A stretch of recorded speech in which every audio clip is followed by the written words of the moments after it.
I'm supposed to have done a C small Drew moment, and I don't have a joke. So has anybody got a C small Drew joke? Well, thank you very much. Moving right along. Now, I take the great honor in introducing Chris Tait, who's going to be our speaker for the evening. I think it was around 1986, Chris. Am I right about that? That Chris stood up. As far as I know, he was the first student in a Manitoba school to stand up and say, "I don't want to pray." And I'll let him tell us exactly how it is that turned out. But we've noticed that, and Chris has noticed, that prayer has been introduced back into some Manitoba schools, which, according to my understanding of the law, is contrary to what the guidelines are. And Chris is here to talk to us about that. So with no further ado, and with great honor, we bring one of our stand-up humanists of the year. Thank you.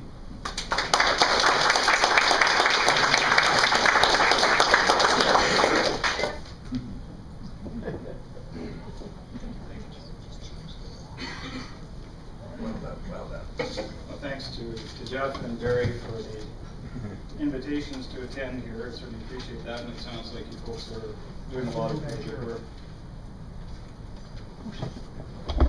Some of my ancestors are actually buried just across the road at the St. James Anglican Cemetery. They were, of course, Protestants, and were here from the fur trade times, very much determined to continue with the Protestant British tradition.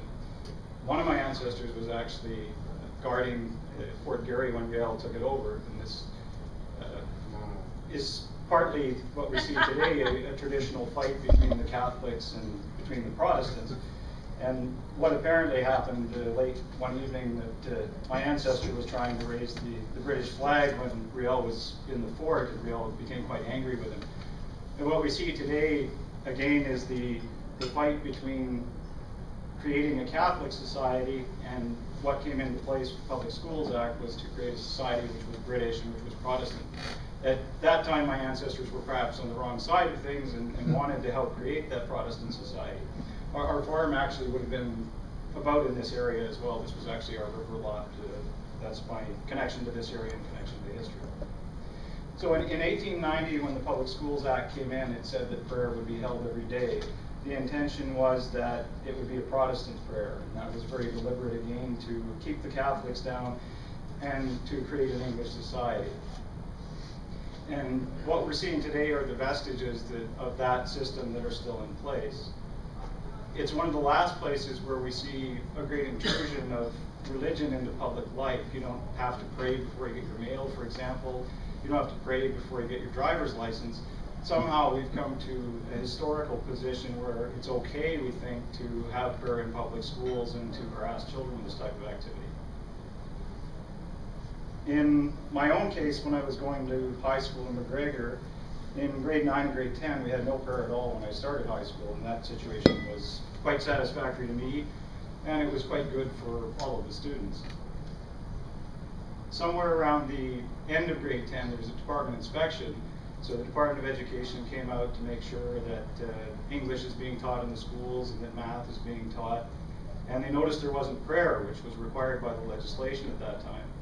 So the department asked the school, told the school, you got to get these kids praying. That's part of the law. It has to take place. So starting in grade 11, every morning after O Canada, we'd be asked to stand for O Canada.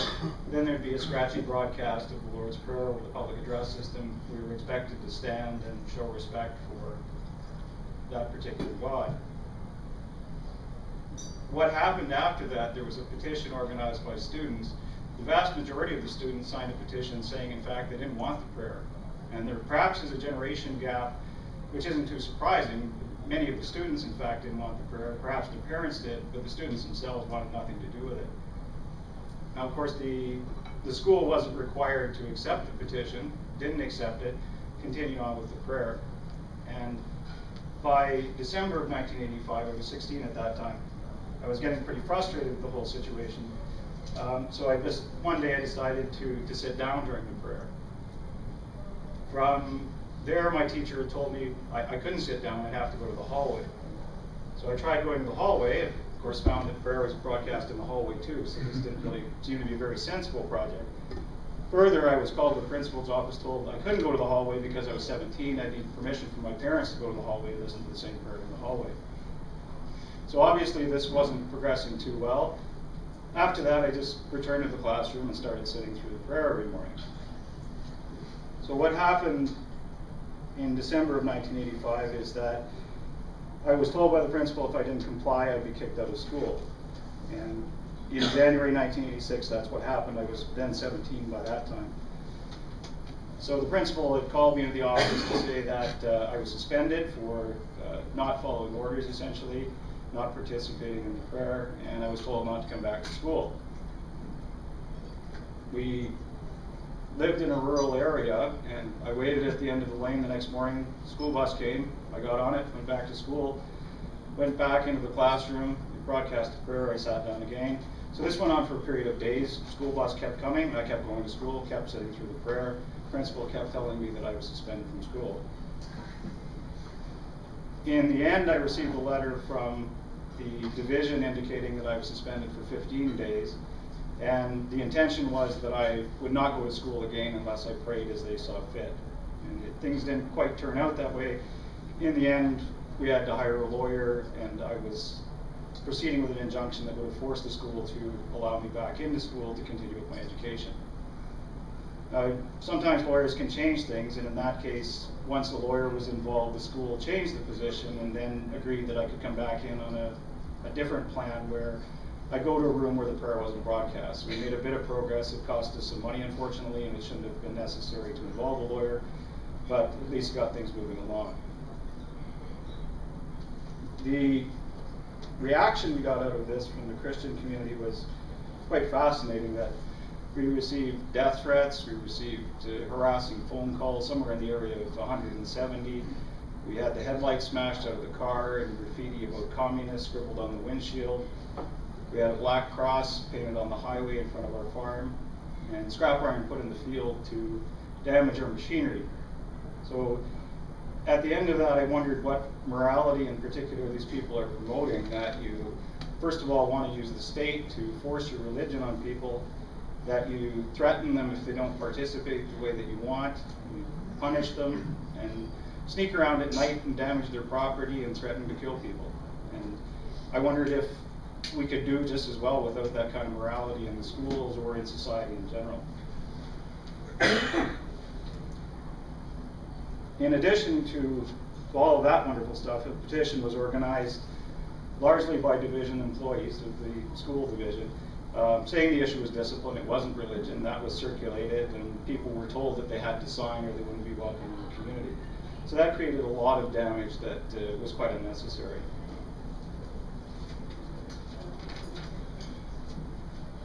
The Minister of Education was asked at one point, she was having a press conference about something else, and she was asked, well, what about this situation in McGregor? What are you going to do? And the minister said, I'm not going to get involved. That's the school's right to discipline people, even if it's a religion issue. So that was the position of the government at the time, and I don't doubt it's still the position of the government now. They say these are internal matters, and so if you want to punish people over religion, feel free, go to it. When I was finishing university in 1989, Premier Pauly was there. He perhaps wasn't premier by that time. His daughter was also graduating, and he came over to talk to my family and myself, and he said how it was such a terrible thing that had happened to us. And he said it reminded him of the movie Mississippi Burning, about the civil rights issue in the United States. And he was saying how awful he felt. And it was very nice, it was a very beautiful gesture, and a nice thing to say, but he was the premier at the time, so I wondered, you know, you're the governor of Mississippi, then why didn't you do something? By the 1990s, there were court challenges in British Columbia, in Ontario, and in Manitoba. Manitoba was in 1992. In all three of those provinces where the issue went to court, the court ruled that this type of activity is a violation of the Charter of Rights, the religious freedom section of the Charter, and struck down the legislation in all three provinces. And so we thought that daily prayer in schools in Manitoba was to an end. Immediately after the court decision in Manitoba, a number of school divisions did something quite remarkable. They said, we don't care about the court. We're going to defy the court. We're going to continue on and do what we want. And that's essentially what's happened, and government has helped to facilitate that. The remaining provision in the Act is that parents can petition on an annual basis to have prayer reinstated. And so that's the section that's being relied on and being abused to put prayer back in place. The government that was in power at the time helped to develop guidelines, not to say that this shouldn't take place, but to help actually for it to go ahead. And the guidelines use very weak language. They use terms like could and may and perhaps, and rather than things like will and must, some absolute certainty. So as it stands now, if 75% of parents petition in a school with fewer than 80 students, or at least 60 if there's 80 or more students, prayer can start again. And of course the numbers are such that the only possible outcome can be a Christian religion in the rural area. You're not going to have, for example, 60 Buddhists in a place like McGregor or Winkler or any other place. So the only possible outcome from the legislation is to bring Christianity back. So right from the time of the 1992 court case, there were reports of problems coming in from different areas, particularly in rural Manitoba. And the department doesn't ask what's happening, and they don't ask what's in place. There's no reporting system. They presumably still go out to schools to do inspections on things like teaching math class and these things. Don't bother to ask anymore what's happening with prayer, which is just remarkable. As far as I'm aware, this is the only section of the Public Schools Act which has actually gone to court in terms of a charter violation. So this area should be something the province is watching very carefully. Instead of that, the province asks no questions. For the last few years, I've been filing access to information requests to see what's going on in different school divisions, precisely because the department doesn't bother to check, so they're not a source of information there. So what I've asked for, and it's been a similar list over the last few years, I asked each division for a list of schools which have prayer in the classroom as opposed to a common area, a copy of the petition or ballot that's being used, information on how the ballots or petitions are being distributed, what the policy is for those who may not want to participate or may want to opt out, as well as the hour and minute of the day that the prayer is held, and when prayer started versus when the bylaw allowing it was passed. And the bylaw has to be passed each year by the board before prayer can go ahead. Now, to their credit, the provincial guidelines say that school boards should not take any action that would be seen as initiating or promoting the implementation of exercises, and further that schools should play no role in the petitioning process. They say as well that schools should not send out ballots, and that exercises are not to be held during regular instructional time. And they go on further to recommend that if they are held, they be in a common area such as a gym or a multi-purpose area, and people rejoin their classmates after the prayer is over. So what the province is suggesting is that people go somewhere else to pray rather than the classroom. So over the last few years that I've been checking, and it doesn't seem to have gone up or down particularly, the problems move around a bit from division to division and school to school. 20 out of 38 divisions currently have some form of prayer. It seems approximately 18 schools in the province actually still have prayer in the classroom, which seems to be contrary to both the charter case and also the province's own guidelines. In past years, and again this year, we're finding that schools actually have prayer broadcast over the public address system. So of course there's no escape, no meaningful form of opting out in that type of ceremony. At a number of schools, there's a remarkable 100% participation rate, which seems to defy all logic and defy all statistics that it's completely impossible to have a population which is so homogeneous that they're all 100% Protestant. And yet at Smith Jackson School in Dauphin, we find 100% participation rate. Fort LaBosse and Verdun, 100%. Oak Lake School, 100%. Cola School, that's in the Verdun area, 100%. Roland School, 100%. Domain, 100%. Low Farm, 100%. Benito, 100%. Minitonas, 100%. Alonzo, 100%. And Laurier, 100%. Now, in terms of the ballots, and the province again says that ballots shouldn't be used, the legislation says petition, and ballots in fact are the norm. So these are documents that are produced in most cases by the schools or by parent advisory committees. They're not asking what a person's religious beliefs might be. They're being sent out to parents to ask them to choose the Lord's Prayer. Do you want the Lord's Prayer, yes or no? In an incident I saw last year, parents were not only being told to fill out the ballot, they were being told they had to return it. That was a requirement. In some cases, ballots were actually on school letterhead. In some cases, they were being told to return them to the school.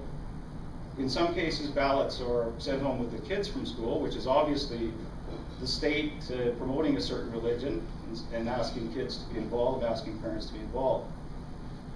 In some cases, they're distributed at parent-teacher evenings or other school events where there are petitions, and to the credit of some schools, they do use petitions. Petitions are actually at events at parent-teacher nights and those types of events as well. So again, actually in the school promoting a certain religion.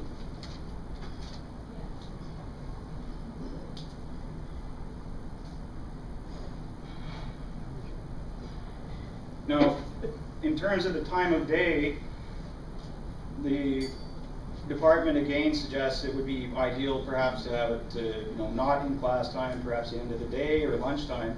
Instead of that, not too surprisingly, what we see almost exclusively is that they're very first thing in the morning. And what happens in a rural school, kids are off the bus, into the school, they have nowhere else to go. So you have a captive audience. So generally, all the exercises are in the 8:45 to 9 a.m. period. People want to go to their classrooms, they have to be there for attendance, their friends are there, and so this is part of the plan. At St. Marie School, which I believe is down in the St. Claude area, O Canada's played first, and right after that the prayer starts. So very much similar to what was in place back in the 1980s.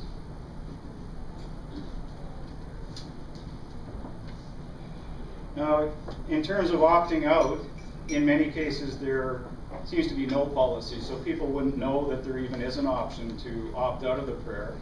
And let's say, for example, that a student transfers in the middle of the school year, how would they possibly know that there's any particular option where prayer is in place? So a few examples from Garden Valley School Division. I'd ask specifically about what happens for those who don't want to participate. At Prairie Dale School, the response was that those not participating remain in the classroom but not actively participate. So I don't know what that means.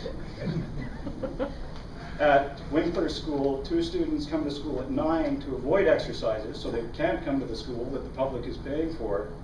A few wait outside the classroom. So prayer in the classroom and students can't attend. At Plum Coulee School, the response was that suitable arrangements are made for those not participating.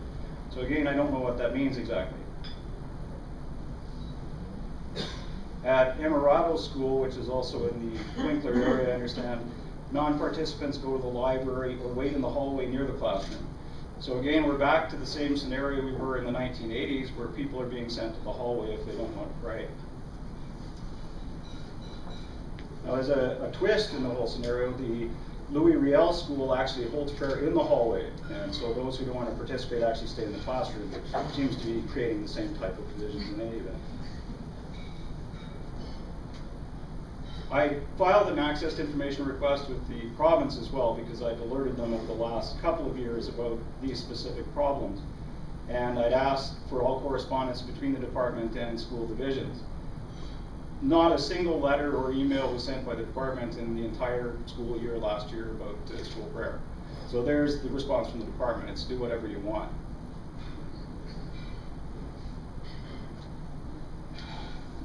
The province pretends that school divisions are autonomous entities, that somehow these are rogue elements that they can't control, they have no ability to follow what's going on, they can't possibly go in there and correct them, even if they wanted to, which I find quite ludicrous. I mean, school divisions are created under the Public Schools Act, and we have examples of the department intervening in the past in things like the standardized report card issue, or in Steinbach, where there was an effort to build a smoking hut, The reaction in that case, the department was outraged. The deputy minister was screaming down the highway with the flashing light on the vehicle.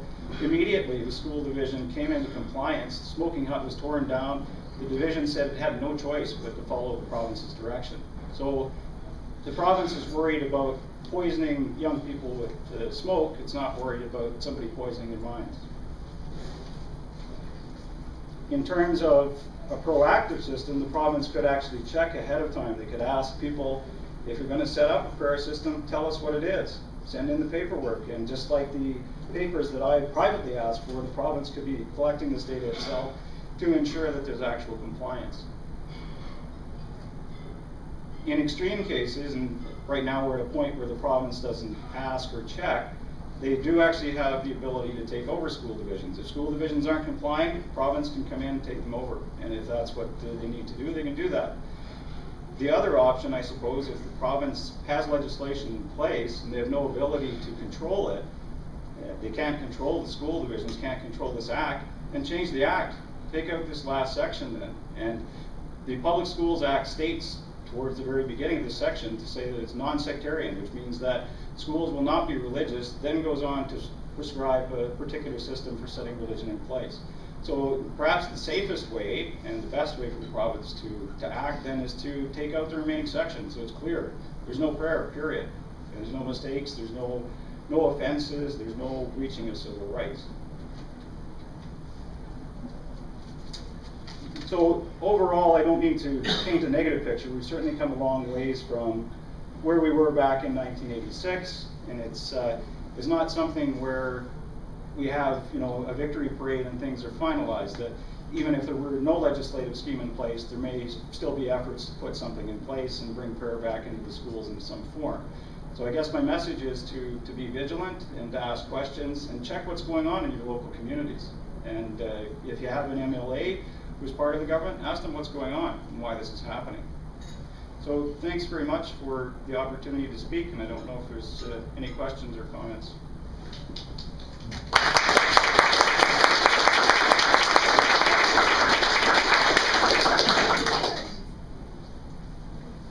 Yes?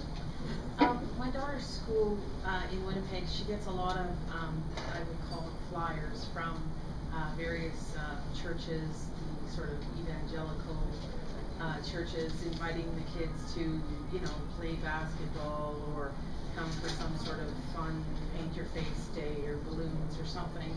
And she gets at least, well, each, you know, there's 2 of them.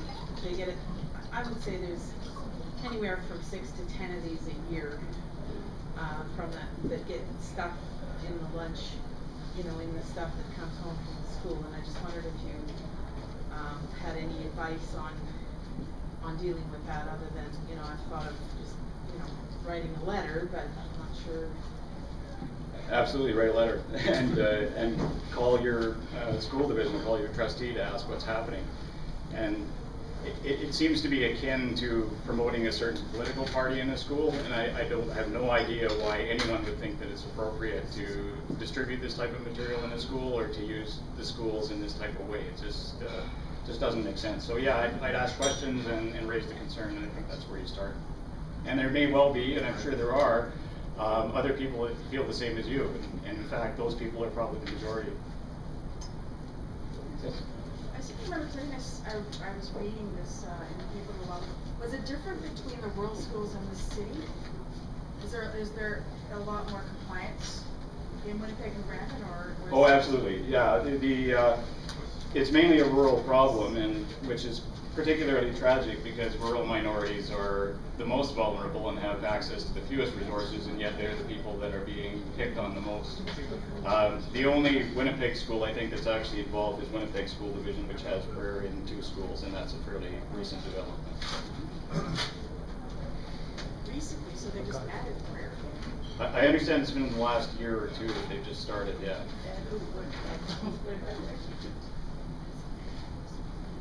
So it's Sergeant Park School and River Elm School are the 2 in Winnipeg schools. Yes? Sorry, you were first. There's another one. Oh, okay. R. Morrison at Seven Oaks just petitioned the school board to have religious exercises for the 2012-2013 school year. Okay, well, it's good to know. And I'm going to be asking you some questions after this. Okay. Thanks. You have a question? I did, yeah. The question has more to do with following the curriculum. Do you know much about like what happens in like the private religious schools? For example, the Springs, I think it's the Springs Church, has a private religious school, Springs Academy. And on their website, they have a parent handbook that's available that you can actually look through it completely. And it clearly says that they teach creationism in science class. And I just wondered, I mean, obviously the parents that have signed their children up to go there, you know, that is what they want. But I don't know how they get away with such blatant disregard for, you know, for what science is. You know, I mean, they have religion classes as well, and I know they're allowed to have a certain number of hours that they're allowed to spend on religion. But like it said, it clearly said creationism is taught in science class. I wasn't aware of that. Yeah, that's quite remarkable. Yeah, it's a very long handbook, you know, quite a few pages long, but I did find it in there, and I don't know, it's a battle, I guess, but I don't obviously have a child going there, but I just kind of, you know, the parents are signing the kids up, but do the kids really want that?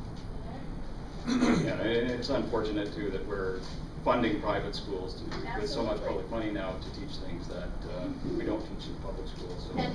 And the amounts that we're funding some of the private schools, like I remember reading, and I don't know if this is an accurate statistic or not, maybe it was when they, you had all of the things in the Winnipeg Free Press a few years ago, that, for example, the Islamic school, I don't remember the name of it, was funded almost 100% by the province. And I don't know how that's possible, for one thing, because I know they only get a certain amount. But I guess it is possible in a way if they aren't getting, maybe their only textbook is the Quran. I don't know. But how these other issues, you know, the prayer is one thing, but there's a lot worse going on in the schools than even in private, the prayers. Yes, absolutely, and it's a poor use of public money is no question. I have a question. I have a friend who's a school teacher. How does this work out for him with his rights? He's a non-believer, and he finds himself in this situation where he's basically got state enshrined religion being forced down his throat at work. And is there another avenue that he can take, or what can he do? You know. I suppose he can complain to his employer and he can complain to the department. The department's response, though, seems to be in every case that if a person isn't happy, they should go to court. So the average minority is supposed to pull together $10,000 and go into a 4-year court battle to try to change something that should be fairly straightforward policy. So other than, again, he can speak up for himself and ask questions, he's probably in a very similar situation to a student, though, at the end of the day, although he may not have the same penalties as a student. And what I suspect is still in place for students, if somebody, for example, didn't participate in the manner prescribed by the school, could still be in a position where they could be suspended from school just as they were in the 1980s. So your friend may be in a little better position than that. He may still have some workplace discipline, though, if he doesn't participate as a director. So, wow. Interesting question. Okay. Thank you. Yes. Just a follow-up Jeff's question and add on to what I said. The school is in my division. I'm a teacher in my division. Okay. And my big concern is that the school that petitioned is a feeder school for my school. And we teach heritage language, Hebrew and Ukrainian. And this part of Morrison does as well. And my suspicion is that's the community it's coming from. And I'm kind of worried that because we also have the same programs that R.F. Morrison has, that this might come to me, and it's going to be something that I'm going to have to deal with. And I share your frustration because as a teacher, and an active member of our Teachers Association, I found out only too often that the department takes a hands-off approach to its own legislation and leaves it up to the school divisions to solve issues. We're going through a similar thing right now with the new mandatory report cards. And, you know, that is my concern as a teacher. What happens if the program that gets put in place at our course and parents get the idea to do the same thing at my school? What can I do without losing my job? Again, I guess it would depend on your particular division. I know in some divisions they do make accommodations for teachers to opt out in some manner, and I don't know if that'll be standing in the hallway listening to the prayer outside the classroom, or if they let you remain in the classroom and listen to the same prayer and opt out in some manner. But yeah, talk to your union and talk to your employer, and certainly talk to the department, because I don't think the department hears enough grief, and they try to pretend these are local problems, and it clearly comes from the province. It doesn't come from local authorities. It's coming from higher up, and they're not getting the legislative power to do this on their own. They're getting it from the province, and so I think the heat has to keep going to the minister's office in the end. So. Okay. Earplugs might work. Yes. Just stand in front of the class and put earplugs in. Sure. They might make a point, but my question is, if I missed it, I apologize, but in your hometown of McGregor, what's the situation now? Yeah, it seems to be, it's one of the divisions that's actually more or less complying. So of course it's Christian prayer that's in place, which isn't too surprising because that's the intent of the legislation. So in Austin, Plumas, and McGregor, in the elementary schools at least, they have prayer in place, and it's held in a common area. And it seems that they're actually using petitions in that division. That's one of the few divisions that's actually using petitions. When I checked in previous years, though, it was still prayer in the classroom, and so this may be an aberration for this year. It might be back to prayer in the classroom next year. So, but right now they're doing pretty good. They're one of the few shining stars out of the whole system. How long did the backlash against you and your family last? I'm not sure that it's really over. There's people there that I still wouldn't trust, and in some ways can't quite fully forgive, and so I don't have a fully established relationship with a lot of people, and I'm okay with that. Though. Yes. I have a friend, longtime friend, who's a school trustee, and he's been a school trustee since 1988, something like that, and he was recently telling me that he's starting to get concerned about the religious right trying to sack the school boards and encouraging people to run for office. And there's now a school trustee in my area who's just come on board in the last election, who's got an agenda, and it's a Christian right agenda, and it's not just about prayer in the schools. It's about the science curriculum and the social policy about clubs and field trips and dances and sex education and the whole shebang. And this guy's concerned about it. He's concerned about the next election and if there's going to be more of those people running. Are you seeing that? I don't really have any experience with that. I don't doubt it's the case, though, and it seems that from the research on the prayer issue in the schools, there are some evangelical groups that seem to be behind some of the petitioning and balloting. So no doubt those forces are out there, and no doubt they'd like to take over as much of the schools and anything else they can. So I guess the best thing is to keep an eye on it and try to get some better people to actually run and take charge and take responsibility. The best you can do.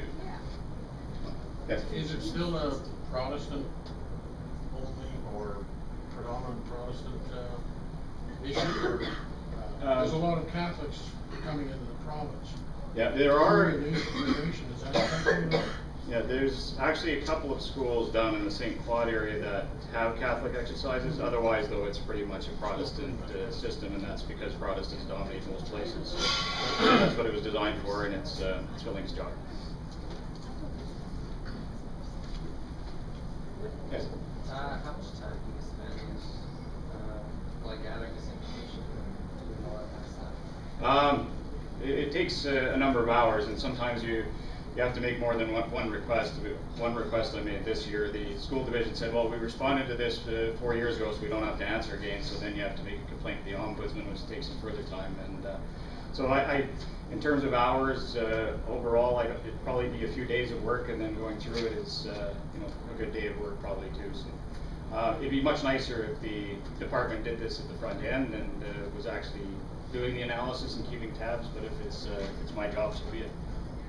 Are there any lawyers that would take these cases pro bono? Going back to court is a pretty difficult process, and even from the time from 1986, it took till 1992, and thousands of dollars and huge amounts of resources to go to court. So court is a pretty difficult option. It may well be that this issue ends up back in court if the province can't take a more moral and more responsible approach, though it might well be back in school. In terms of the 1992 challenge by the Manitoba Association for Rights and Liberties, yeah, it largely was a pro bono case. I think lawyers that are quite interested in civil rights took on the issue, and a lot of those people are still around. We have some very good people in the legal community that probably could help if it comes to that, so hopefully it won't. But. If it came to that, what would you predict would be the outcome? I think what's in place is no different than what was in place prior to the court challenge. So at the end of the day, if you show up at one of these schools, you get off the bus, walk in the classroom, prayer is being held in the classroom. If you want to opt out, you're told to go to the hallway. So at the end of the day, I think a court wouldn't have any difficulty in seeing that this is a breach of freedom of religion in the charter, and so that would be quite clear.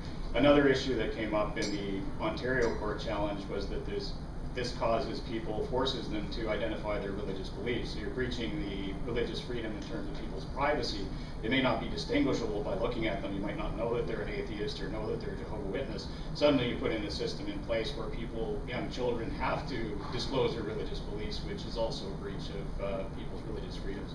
So on a couple of grounds, I think the court would probably make exactly the same decision it did before. So hopefully the province is wise enough to stop wasting time on this and simply change the law so that it's clear. In most of these communities, in the rural areas, there's a number of churches. If they want kids to pray, there's churches right there. They can go to church every morning if they want, open up the doors and pray away.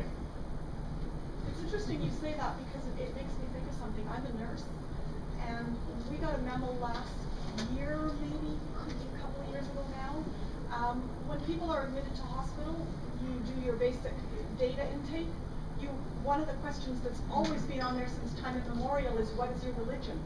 We're no longer allowed to ask that. We got a memo it's now considered a breach of FIA, the Personal Health Information Act or whatever. Yeah. And somebody had complained, I guess, that when they were in hospital, that I guess they just named their religion, and all of a sudden a chaplain showed up. And they're saying, wait a minute, I never asked to see anybody. So now we're not allowed to ask religion anymore. What we have to ask instead is, would you like to state a religion, and would you like to be put on the chaplain's list for example? And if they say no, that's the end of it. Yeah. Now, just a straw poll based on my patients, I would say 80% of them declare nothing. Right. There's no longer a religion listed on their chart. So you're right, like why would that not apply to the schools? It's the same thing. And it's interesting too, because my sense is since 1986 that society has become much more diverse and people have become much less tied to the church in general, and yet we're still persisting with exactly the same problems that we had back in the 1980s. And the province should know better and should take a leadership role, and that's their job. They're our leaders. Sorry, there's a question in the back. Sorry.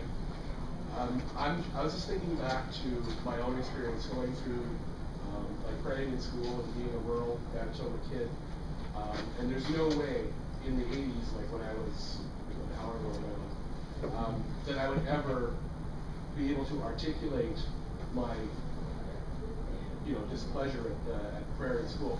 So I'm just curious, at such a kind of a young age, how did you get like the courage, determination, and resolve to see that through the end, given the the incredible hostility that you must have went through or met on the way? I'm not sure the answer to that, and I don't know that it's anything that anybody else couldn't have done or wouldn't have done.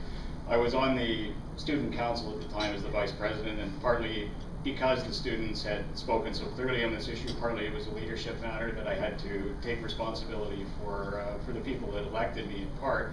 And I guess overall it at times was a difficult experience. At the same time, I met some really fantastic people and people that took tremendous risks and made tremendous sacrifices to help me, so that part in the end was encouraging. I don't think I'm in any way exceptional, and I think in the same circumstances I'm sure anybody probably could have and would have done the same thing. At the same time, I guess it's obviously a big commercial for not opting out of prayer, because what happens is, well, you know, you're going to have your property vandalized, people are going to phone and threaten to kill you and so on, so it's probably in some ways helped the authorities to carry on with prayer and not worry about people trying to opt out. Did anyone else vote out with you? One older student did, actually. He was 18 and so didn't need permission to leave the classroom. That lasted for a while, but again, prayer was still broadcast through the whole school, and so it didn't really work out. A number of students actually wrote letters to the principal. There was probably, I think, 15 or so that wrote letters to the principal saying the suspension was unfair and that I should be allowed back to school, which was particularly courageous on their parts, because a lot of them were getting in real trouble over this issue at home, first of all for signing the petition or for supporting me in any way. So I didn't end up turning in the letters to the principal, but that was very courageous in itself, so, and the best that could be expected, I think, in the circumstances. So my question was concerning all of the other religions that are out there, Buddhists and the whole list of other people that are in our schools at this particular point. They are being at this point forced to listen to the Lord's Prayer. It would seem so, and certainly it appears, for example, in the Morden Winkler area, at least anyway, there are students who opt out in some way, and in the one case that I talked about, they're actually still in the classroom. In another one, they're told to go out and stand in the hallway, so presumably they're within earshot of what's happening. And in the Louis Riel school division scenario, the prayer is held in the hall, the students are within earshot in the classroom, so they can clearly tell what's going on, and the other students can tell that, you know, these people are different religion than us, and so it's still the same problems that existed back in the 1980s. Yes? I'm a bit of a hard ass on things. I'd like to see some of these people led away in handcuffs, but I guess it's not realistic. So I read Ezra Levin's book on the horror story of human rights commissions. And what would happen if students started filing human rights commission complaints against these people, and they were put into that meat grinder?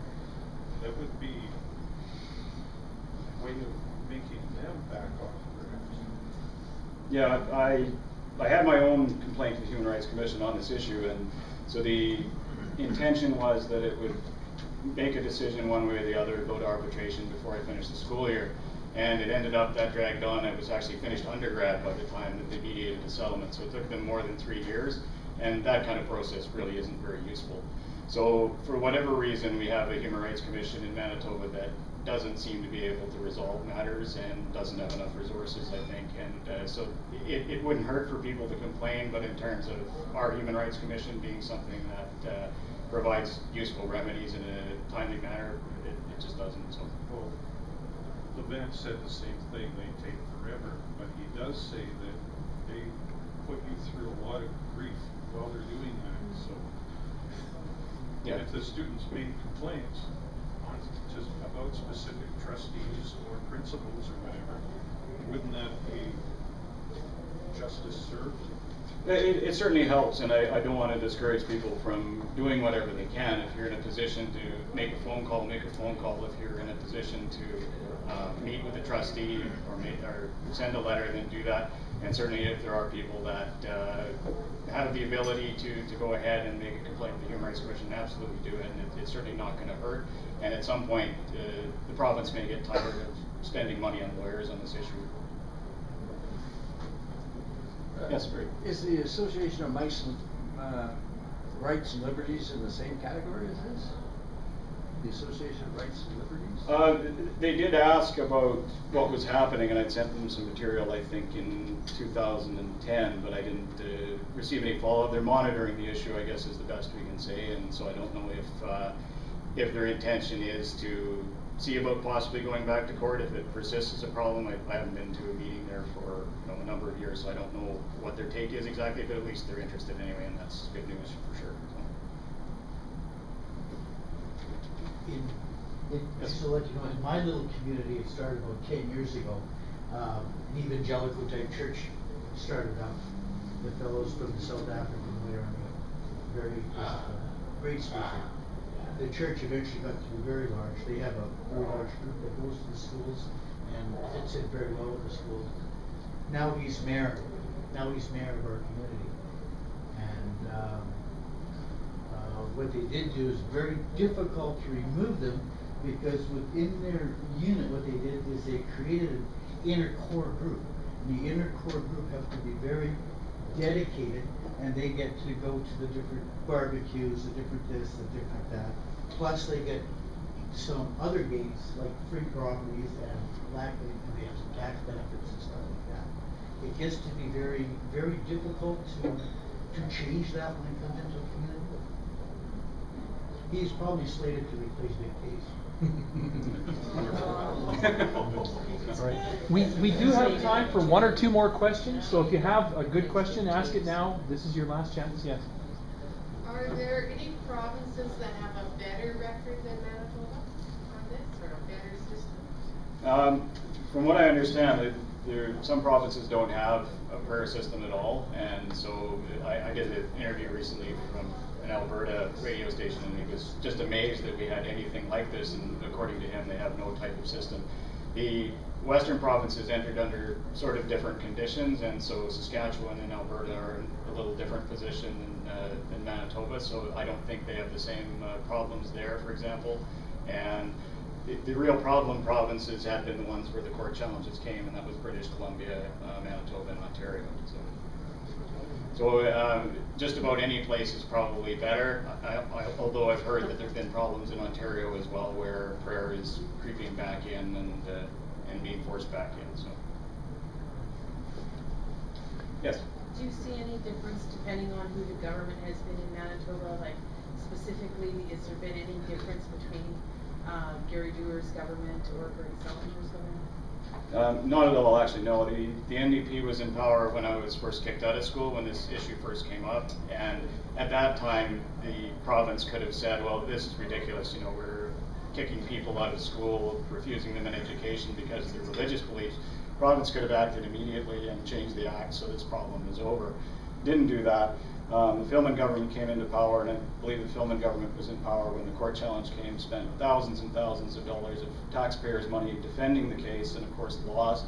And then problems reemerged, the NDP is back in power, and the response is that, well, it's not our problem, and we can't even ask what's going on. And if you do tell them there's problems, they don't ask any questions either. So, no, I think it's been fairly consistently awful right from the 1980s onward.